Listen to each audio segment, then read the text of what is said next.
Welcome back to another episode of the Startup Therapy Podcast. This is Ryan Rutan, and my hat is older than some of the founders we're going to talk about today. I am joined, as always, by Wil Schroter, my friend, the founder and CEO and resident grandpa of startups.com.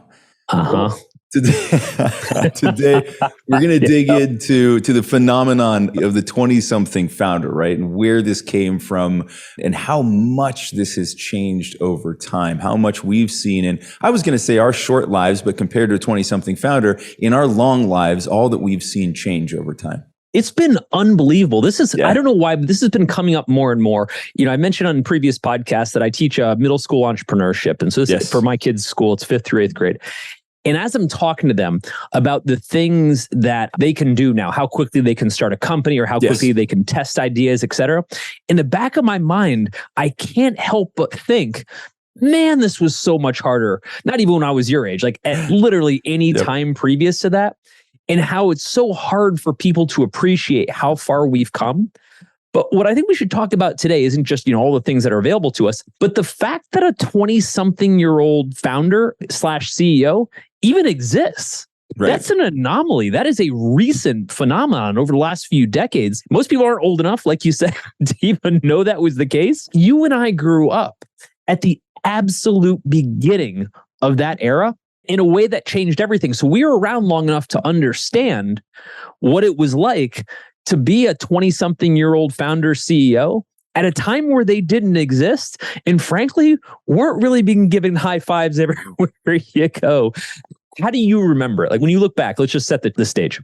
Look, we've got so many funny anecdotes from that period of just like walking into rooms and people having no idea why we were there, right? Like, they set up a meeting to talk business and then a child showed up, right? In their mind, because everyone else in the room had white hair, right? Or no hair, right? And I come stumbling in my ill-fitting suit and my poorly tied tie and my briefcase because I thought that's what business looked like, right? Like dude, so just think about that for a minute, right? Like I'm now wearing the startup founder uniform and I got my hoodie and my hat on.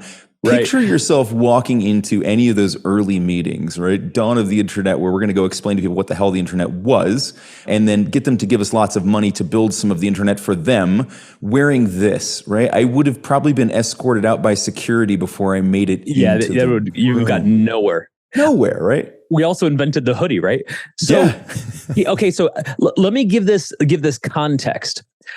In the mid-90s, walking into a meeting as a, call it like 20-year-old CEO, number one was unheard of. And if you're not sure of how to process that, here's a good way to think about it. Imagine right now that AI is being ushered in, but all of the people at the forefront of AI are 11 years old. I mean, that's not far off. right. Well, that's my point though, right? But I want to give people context.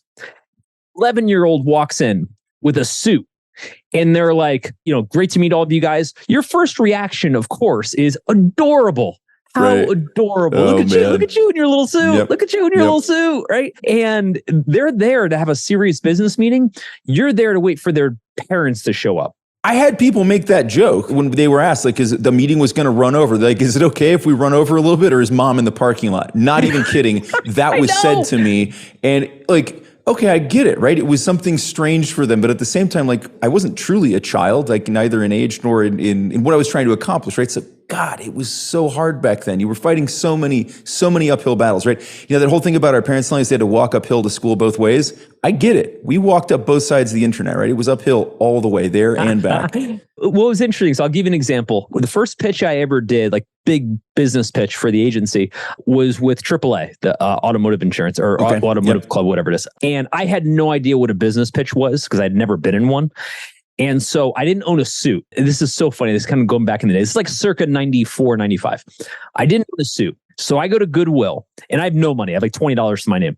I go to Goodwill and I buy an $8 suit from the 70s. It was like a tweed 3-piece suit that fit horribly. And the best part is I remember it was the dead of August and it had to be 100 degrees outside, right? I might as well show up in a parka. So I show up in my $8 suit to a whole bunch of people at AAA that were like their senior leadership. They were so old, they looked like the Jedi Council, with the funniest bit being they're probably the same age you and I are now. Yeah, exactly. Right? Oh boy. But anyway, so they roll me in and everyone looks at me like incredulously because they didn't understand why I was there. In other words, they were waiting for the CEO to show up and I showed up and like looking pensively. They're like, oh, okay, what's going on here? And I'm like, guys, great to meet you. I'm Wil Schroter. I'm the founder CEO of Blue Diesel. And they're like, wait, what? And I mean, they were shocked. And you've got to understand, this is the first time, and it could because of this era, anyone had ever seen someone say the words, I'm the CEO and I'm not 50 years old. Right. It just didn't exist. Yep, exactly. Now someone's going to say, oh, bullshit, that existed. There was Steve Jobs and Bill Gates. Yes. And they were total anomalies. Right. Like unheard of. No one ran into them on a regular basis. No, we know about them in hindsight. We know about them historically. But even if you had asked any of those people sitting in that room with you at that point, they would not have heard of him in all likelihood. And he certainly wasn't walking into their office, right? No, absolutely not. It wasn't part of their day lives, which is why this was so unusual. So I get up there and I start giving a presentation. And back then, you can remember this, we didn't present what we could do for you on the internet. We presented what is the internet. The whole presentation was me explaining literally DARPANet from the 60s, like what a web page was. I mean, this was new news to everybody. Yeah. Anyway, I drone on for 45 minutes with no breaks whatsoever. Well, partially because I'm terrified and partially because just people are sitting there dumbfounded the entire time. They don't have any questions, right? There's nothing for them to contribute at that point. It's like so meeting comes to a conclusion, and finally I'm like, are there any questions? And I'll never forget their CMO. He looks around the room, kind of scans the room, stops, clears his throat, looks at me, and he said, "Son," and you always want to be addressed as son because nothing's more of a high five, right? "Son, do you know we have letterhead older than you?" And the fact that he read letterhead kind of says it all. And I knew it was a rhetorical question, but I didn't even know how to answer it, right? And that was the only question they asked, right? They ended up becoming our first big client, but that was the only question they asked. During that time, and you mentioned this, when we would go into meetings, we would get straight up heckled for at least 15 minutes. I was called Slugger, Chief, Ace, right? Kimosabe, like whatever. Like they were just like anything like they could think of that was a pejorative. They're like, let's just call him that, right? See how he reacts. It was humiliating every single time because I'm just there trying to run a business and they're like, oh, look how adorable you look in your little suit. And I'm like, dude, I'm a grown man, sort of. Kind of. Yeah, kind of, right? Macklemore will make this cool in like 25-ish years, right? I'm just popping tags here. It was not awesome. And there was a time when it wasn't cool to start a startup. It wasn't cool to be a founder. Like no one had ever heard of it. And every meeting you walked into, you looked ridiculous. And it took a long time for that to come around, which is so funny because that's so foreign to people now. You know what I mean? Yeah, for sure. No, it's very much more a meritocracy at this point, right? If you can show your traction, you can show that what you've done, that earns you a spot at the table. You know, back then, again, like the traction we were trying to create was for them to have some semblance of what the hell we were talking about, right? That was traction, right? Like we walk out of there and maybe you have some idea what the internet is, right? And maybe you want to work with us. One of the questions I used to get was like, so is this going to stick around? Is this going to, is this going to be a thing? Like they were like, is this a blip or a trend, right? What are we looking at here? It's a fair question. Yeah, it was. At that point, it wasn't certain what was going to happen, right? And then we had the dot-com bomb shortly after, and that raised a lot of new doubts. Yeah, but the internet actually became what we all said it was going to become, and then some. It's one of the few predictions that everyone undershot, no matter how much they overshot it at the time. And again, we're making those same predictions right now around AI. There's probably some truth to that, but we'll see. But I think what was interesting too is, sure, there's the novelty of, you and I walking into a room and essentially getting heckled just because of our age, because 20-something founders didn't exist yet. But the second part was it gave us a platform to actually say something smart. Yeah. And it gave us an opportunity to say, what if that 19-year-old kid actually does know what he's talking about? Because prior to that, there was never an opportunity for that. It wasn't like you could go into a traditional business meeting in corporate America back then, 19 years old, still in college, and raise your hand and say, hey, I've got an idea for how to change the whole company. Yeah. And have, first off, even be in the room where you could say that, right? Second off, being given any credence whatsoever. There was such a seniority complex in how companies ran. And everyone was pretty okay with it. If you're the oldest person, you were generally the smartest, the wisest, the most in control. The youngest person was there to serve coffee. And that power dynamic existed for pretty much ever. You didn't get to jump the line. Maybe you were a hardworking young executive that got to get promoted early, but you always went through all those different steps. Now, all of a sudden, Ryan, you and I show up and we're like, oh yeah, day one, I'm CEO. That's how I'm starting. That didn't exist before. Not like it does now. Not like it does now. No. Michael J. Fox via Alex P. Keaton tried to kick that door open for us, but it took a couple more decades before that really landed. I agree. Now, think about how little was available to us at the time. I'm talking like starting at less than zero from what we have today.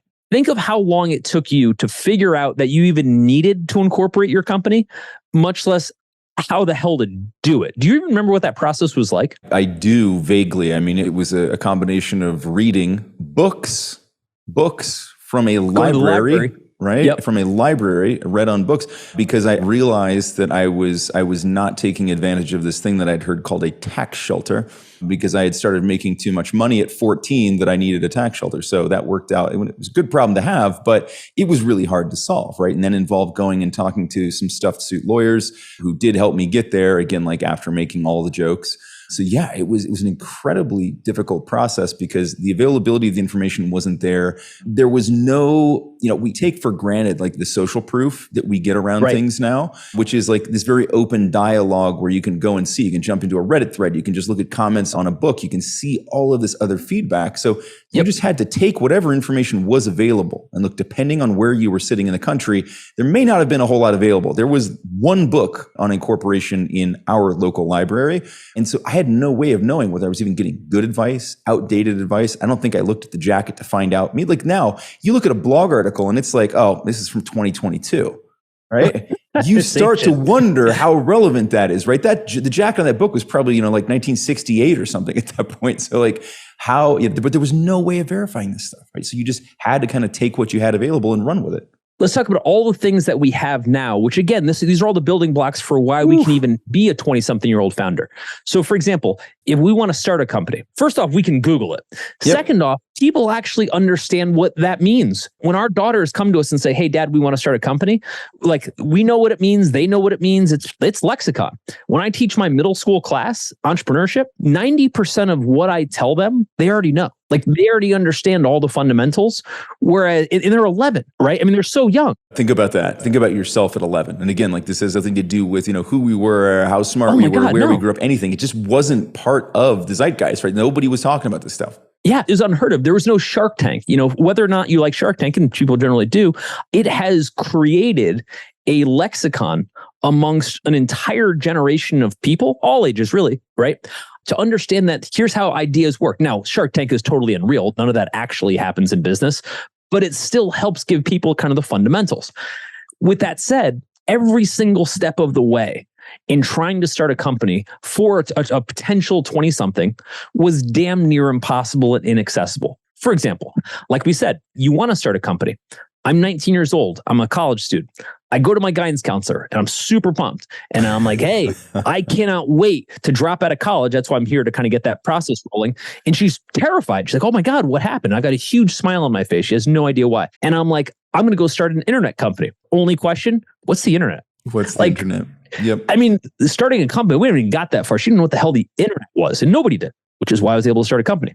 But my point is, even just the fundamental encouragement that you would get, the understanding, like you and I are talking about, that someone would actually understand what being a founder was, generally did not exist. You had small business owners. That's all you had. Oh, you're opening a Subway? Oh, I kind of get that. Yep, I get that. But you're starting a software company, or you're just going to start something that doesn't make money yet? Totally foreign to people. Unheard of. Venture capital, unheard of. Like this was all new. And every single thing you were going to have to do thereafter was 100x harder than it is now. Incorporating company. I can incorporate a company while I'm on this podcast, right? It's that simple. You and I had to go to a law firm and they had to spend months drafting documents off of templates and making all these decisions, racking up these bills, etc., for something so basic as an incorporation document. And then they had to mail things with signatures on them and checks enclosed to I had to mail a check and a bunch of documentation to the state of Delaware, to the business registration office, right? To a Delaware corporation. And that's what it was, right? You're talking about these things are just unimaginable now, right? I can't just push a button, give them my information. Do you remember waiting for your federal identification number, right? For the employer identification number to come back? It was months before I got that, right? Literally months it took. The pace of everything, and those months cost you real money, right? Because you're not getting things done. Well, also when you're 19, that's a meaningful percentage of your life. Right? And your income. Yeah, that check that you sent, right? Yes. Oh God, yeah, all the money I had. The formative stuff, super extra hard, and then stuff you wouldn't think about, hey, how do I start a business? Literally, what does it even mean? That you'd even know that you would need to incorporate a company or whatever. Who would you have talked to, right? I went to Barnes & Noble and I bought a book basically called How to Start a Small Business. The title says it all. Written in the 80s, the most, first write a 50-page business plan and take it to your banker. And it was so far from what I needed to do. And that was my only option. I guarantee it referenced your yellow page listing, right? It's these kind of things. All of the fundamentals of what it means to build a startup that's kind of different than a small business didn't exist yet. They actually just didn't exist. It wasn't that they existed and you couldn't find them. We hadn't invented them yet. Yeah. The technologies that created those separations were not yet available. They just didn't exist. Correct. Like I said, you couldn't even Google it. That's Google didn't exist yet. It wouldn't exist. You could dogpile it, but that wouldn't give you anything back, right? That would have been useless. And so what you also didn't have is you didn't have all of the things that are literally built for startups. You didn't have startups.com, an entire platform dedicated to telling you how to do every single thing you could possibly think of, or traditional incubators that exist out there, or the entire ecosystem of investors. No one had invested yet to make money yet. So there weren't any new investors because nobody had created the companies they would invest in yet. You have to have companies to invest in to make money to create this cycle that keeps refilling itself. Didn't exist yet. So when you went out to go raise money or you needed money, you went to a bank. Now again, you want to talk about people who are even less receptive to seeing us show up than those people in the meetings? Your banker was just enthused that he was about to waste 15 minutes talking to a child, right? Absolute unbelievable treachery. Something that's really funny about everything we talk about here is that none of it is new. Everything you're dealing with right now has been done 1,000 times before you, which means the answer already exists. You may just not know it, but that's okay. That's kind of what we're here to do. We talk about this stuff on the show, but we actually solve these problems all day long at groups.startups.com. So if any of this sounds familiar, stop guessing about what to do. Let us just give you the answers to the test and be done with it. Now imagine this. In most of the ways that you're going to make money right now, hadn't been invented yet.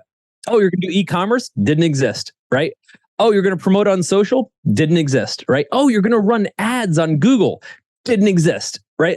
So many things that are just the fundamentals that are the basics of how we do things. And I say this not just to show the era of time and evolution, although I think that's important. I also say that to say all of these things not existing made it damn near impossible to be a 20-something-year-old founder. Why? You had no knowledge yet. You had no access to knowledge, and you had no money, right? So none of those things bode well for how shitty the infrastructure was in that era and how different, how far we've come with that, right? As I start to think back, I'm sure you're the same. I have forgotten so many of these things. It's think about life before cell phone, right? Imagine business before cell phone, not even smartphone, just an ability to be somewhere other than your desk or your home and talk to someone who's not physically present, right? That was a newfound luxury for us. I remember that I got a call from my banker, and this is a couple years in, all excited. We now had something called a business debit card, right?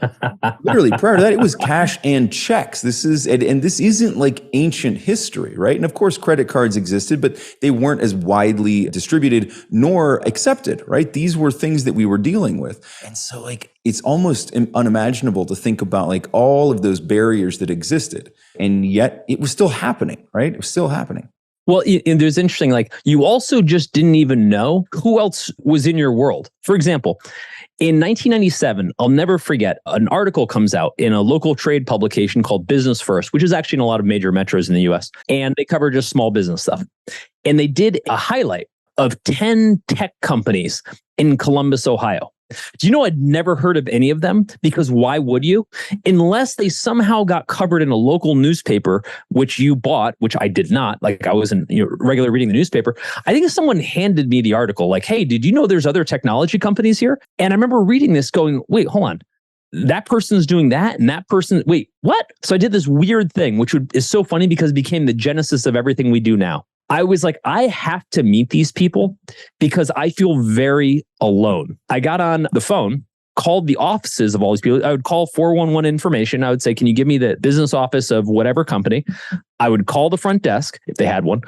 And I would get a hold of the founder. And I said, same thing. I said, look, I don't know you, you don't know me, but we both seem to be doing technology companies. Would you be open to coming over for a beer and just talking shop? Every single one of them did. Yeah. Did their parents buy the beer? Yeah. Funny note, I don't know if you knew this, but one of those people early on was Elliot's dad. That's actually right. how I met Elliot. That's right. That's right. I had totally forgotten that part of the history. Yeah, I took a really early stab at that by convincing my high school, to allow me to create an entrepreneurship club, which they begrudgingly allowed me to do. And then I sat at a table by myself in the same corner of a small room that the chess club, also some of the other cooler kids in school, would hang out in. And 3 months later, after hanging out by myself, literally day after day after day, I called it quits. And I joined the chess club. Such a sign of the time. I know, right? Like, nobody else cared. Nobody cared. And so, what's interesting to me about that is that there's a point where all those people show up at my house for a beer and none of them had ever met another founder either. We're all like, wait, you don't have any money either? Like, you're struggling, like you're getting treated like an idiot in all your meetings too. It was such an amazing moment. I'll never forget that night because every single one of us are comparing notes and slowly kind of coming out of our shell. Because back then it wasn't cool to be vulnerable, and slowly coming out of our shell a little bit from like our, it's chest pounding default status to be like, yeah, I'm kind of screwed too. Is this like a thing now? And then watch it go around the room like a virus and everyone is like, yeah, I'm so like, how did you guys figure out how to do any of this stuff? And it continues to perpetuate. And I'm like, that was pretty telling. Do you guys want to get together like in another month or so and you bring a friend and see if they're having the same problem? And within a few years, we became a party essentially at that point, but we had like 200 people showing up at these things who were all in the same boat. It was pretty amazing to see, but demonstrative of how far back that was. Now, all of those things, all of these inventions or groups that we put together, all these things make it possible to be a 20-something founder. The fact that we can get people together now, like we do at startups.com, and we put people in founder groups and they're 23 years old and they can talk to people younger, older, et cetera, and have them fill in all the blanks. Like the phrase we always use, give them the answers to the test. Invaluable. It didn't exist before, which made it very hard to be a 20-something-year-old founder. No, I mean, it was an entire dearth. Like there was just absolutely no resource, right? There were no other people to talk to. At your point, there was no internet to go and read. Even once the internet did begin, it's not like people just started publishing content about that immediately, right? There was nothing about it, right? There were just nowhere to go, no one to talk to. Or, this was the other side of that, which was there were people to talk to. But the advice that they gave was so often entirely irrelevant, well-intended, but like they just so off base for what you needed. I think I've probably shared this anecdote before, but I remember, and look, this wasn't the full Stone Ages. I wasn't using an abacus to keep my books, but I reached out to a lovely organization that has helped a lot of people called SCORE, the Service Corps of Retired Executives. And I remember, I already had QuickBooks at that point, I think it was QuickBooks. It might have been Peachtree or something that preceded it. But I had a piece of technology that ran on a very old computer that I could use to do electronic bookkeeping. And I remember, setting up this meeting with a retired CPA. And, he was telling me which of the paper journals to go pick up so that we could do my ledgers. It was in this aisle of this bookstore, right? And make sure you get the one that's got, the carbon copies. And I'm going, oh my God, no, this cannot be happening. At the end, like the knowledge was good in terms of like, here's how to set up your chart of accounts, or here are all the things you need. Don't make it overcomplicate, all that. Like that stuff was good. But like we were years, I mean, literally decades apart in terms of like the usage of the current technologies, right? So it was really tough because you always kind of had to right size advice and make it more applicable to what you're doing in that moment, right? It was just always felt like everybody was lagging behind. Yeah, when you have no other frame of reference. I remember the first time we met a silver-haired mentor, and I'll never forget this guy. He actually helped us out tremendously in ways that he didn't intend. He would dispatch a tremendous amount of what would essentially become bad advice. But he didn't know it. Right. It wasn't his fault. In his context, it was good advice. For what we were doing, it was bad advice. Yep. But we took it as gospel because he had gray hair, and we did. And back then, if you had gray hair, you were Yoda, right? Like you were the smartest person alive. What people forget too is back then, like I started to discover like Fortune and Forbes and like kind of those business magazines. I bet if I go through the covers back then, you basically had the same carbon copy of the same silver-haired old white man on every single one of those magazines, right? But that became kind of like people's vision of who the smartest or most accomplished or most right people were. Oh, yeah.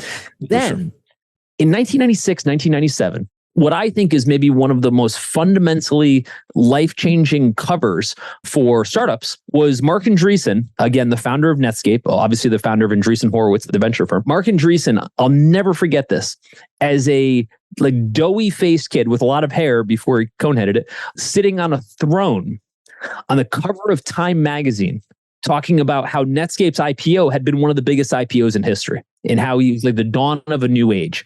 And Marc Andreessen became the poster child for a 20-something changing the world, getting taken seriously, although in every single case, even that Time magazine photo was always a tongue-in-cheek. You would have somebody back in the day, like, boy, I'm trying to go, oh man, Jack Welch, right? A fixture on every one of those magazines, silver hair, bald, whatever. And that was like the guy. And they take him very seriously, and he was in a business suit, and Jack Welch is changing GE kind of thing, right? But as soon as you see Marc Andreessen, it's basically making fun of him. He's on a throne, he looks silly, right? And he's a child. Well, even think about the publication, right? It wasn't Forbes. It was Time, right? It wasn't trying to make it different. The business world wouldn't even acknowledge that had just happened. You bet. And so soon thereafter, you had guys like Jerry Yang and David Filo, the co-founders of Yahoo. Yahoo was Google before Google. Yeah, it was a juggernaut in that day. A huge deal. And I remember like they do a big expose how they built these huge offices. I think it was in Sunnyvale back then. And they had a slide that rotated around and went from floor 2 to floor 1. And that was like... That didn't help sell the fact that we're not children building companies, guys. It did not help. It didn't, but you had this interesting thing where all of a sudden that became part of the zeitgeist. It became part of, oh wait, we have a 20-something-year-old billionaire? That's unheard of.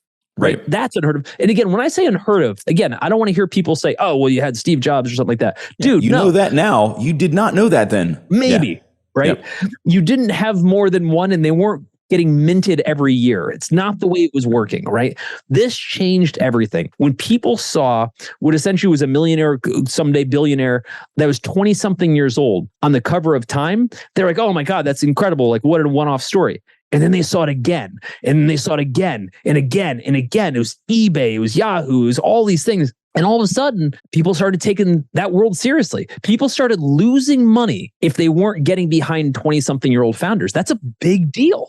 That's a big deal. I mean, do you remember a point, like, and this is for not just you personally, but as you were going through this era, where you started to realize that, hey, people are going to start taking me seriously? Yeah, I mean, there were definitely points where that started to happen. And I think that it was as we got past that initial hurdle of what's the internet, like once people had begun to accept that. So I think it was probably like circa 2003, 4, that's where things became significantly easier. And it was no longer having to sell the story. And it became about what we'd already, but by that point, we already had some stuff behind us to show too. So it wasn't that people just accepted it.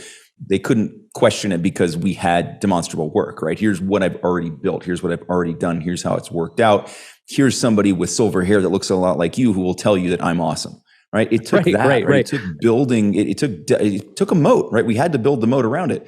But yeah, I would say that was around that time. And in my case, it was less about kind of the pop culture stuff that was happening. I think that invigorated the entire space, and it gave me more people to talk to who were peers.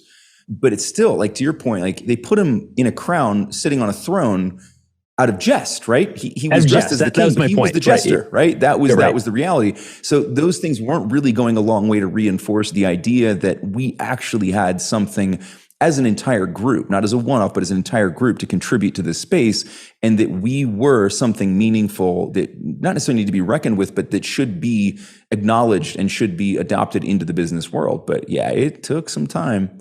Didn't help that both of us had baby faces back then, and we look like we're about 12 even when we're 25. I feel like part of what's interesting here is that we have the benefit of standing on the shoulders of giants right now. And it's something you and I have lived through it, so we can appreciate it. But even if we were to kind of fast forward through the eras, we've been talking a lot about the 90s. You know, in the 2000s, you had two seminal moments and leaders that really changed the game. You had Google, Larry Page and Sergey Brin back in the early 2000s, where all of a sudden Google started to take off and they started to do things very differently. But more importantly, they were children, once again, building something incredibly big. Around the same time, a little bit later, you then have Mark Zuckerberg, who's, where a lot more people are familiar with. It's ironic because I think he's close to 40 now. So like, if you're 21 years old, Mark Zuckerberg seems like an old person, but to the rest of us, he was forever the hoodie kid, right, from Harvard. Yep. And what was interesting about what Zuckerberg did early in the Facebook era, like, again, he was the epitome of a 20-something-year-old CEO.